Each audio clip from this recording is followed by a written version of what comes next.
The Florida Building Code cannot make your foundation sinkhole-proof. What it can require is that you know what is beneath your slab before the concrete is poured. In Pasco, Hillsborough, and Hernando counties, the center of Florida's karst belt, that requirement has been underenforced on thousands of residential builds. The ground beneath them is dissolving limestone. The code is the last line of defense before the void is covered. Florida's sinkhole problem begins 50 to 200 feet below the surface in the Floridan Aquifer System, a massive limestone formation that underlies the entire state. Limestone dissolves in acidic groundwater. Over thousands of years, that dissolution creates voids, cavities in the rock with nothing above them but soil, then a concrete slab, then a house. The process is continuous, invisible, and accelerated by drought cycles, heavy rainfall, and groundwater withdrawal. Florida has more sinkholes than any other state, not because of bad luck, but because of geology. Two failure modes matter for construction. Cover-subsidence sinkholes develop gradually. Soil slowly migrates downward into an underlying void. The surface settles. Cracks appear in walls and floors over months or years. Cover-collapse sinkholes are sudden and catastrophic. The soil arch above a void loses integrity, and the surface drops without warning. The distinction matters for insurance claims and legal definitions. For the foundation engineer, both represent the same underlying condition, a void beneath the load-bearing surface. FBC R401.4 requires that soil conditions be investigated before foundation design is finalized. The code does not assume that any given site has competent bearing soil. It requires that the designer verify the soil conditions actually present, bearing capacity, stability, and the absence of conditions that would make the proposed foundation inadequate for the loads it must carry.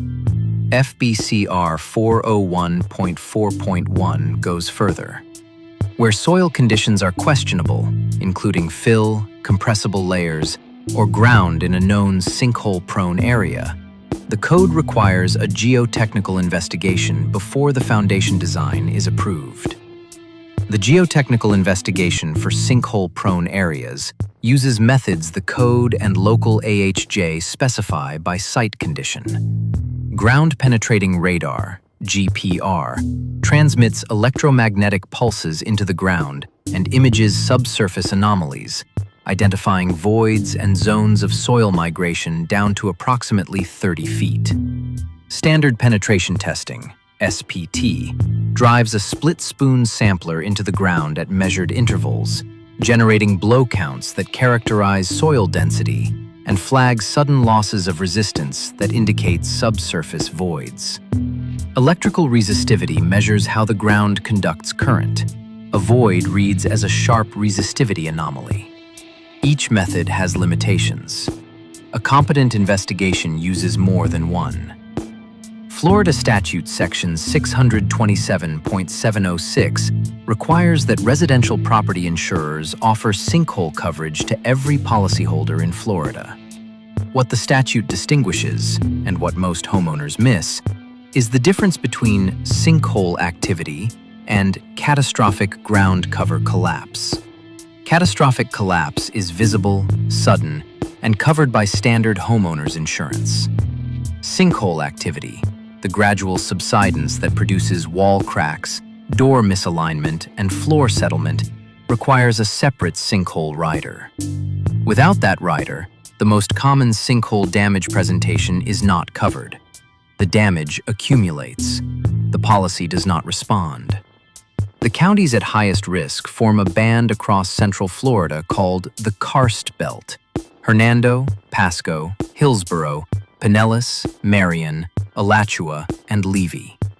Pasco County reports more confirmed sinkholes annually than any other county in the United States. The Tampa Bay Metro sits at the southern edge of this formation. A residential lot in New Tampa, Wesley Chapel, Land O'Lakes, or Spring Hill is not in a low-risk zone. It is in the geographic center of the highest-risk karst region in North America.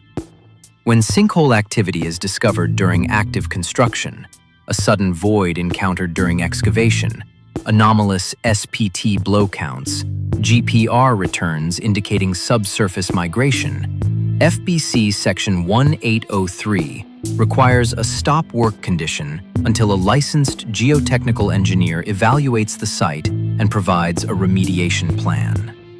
Building over a known void without geotechnical remediation is a code violation. Remediation options include compaction grouting, injecting grout under pressure to fill voids and stabilize soil, and chemical grouting, which binds loose soil particles and creates a more competent bearing layer. Remediation does not eliminate the geological process. It stabilizes the specific site condition identified at the time of investigation. The dissolution of limestone is ongoing. A site that is clean on investigation day is not warranted against future karst activity. What the code provides is a verified baseline, a documented confirmation that the foundation is being placed on conditions that meet the bearing requirements at the time of construction. That is the limit of what any code can do when the failure mechanism is 200 feet below the surface. The void does not announce itself. The code requires that you look for it before you pour. If you're buying or building in Pasco, Hillsborough, or Hernando County, share this before the foundation permit is filed. Subscribe for more Florida building code in plain language.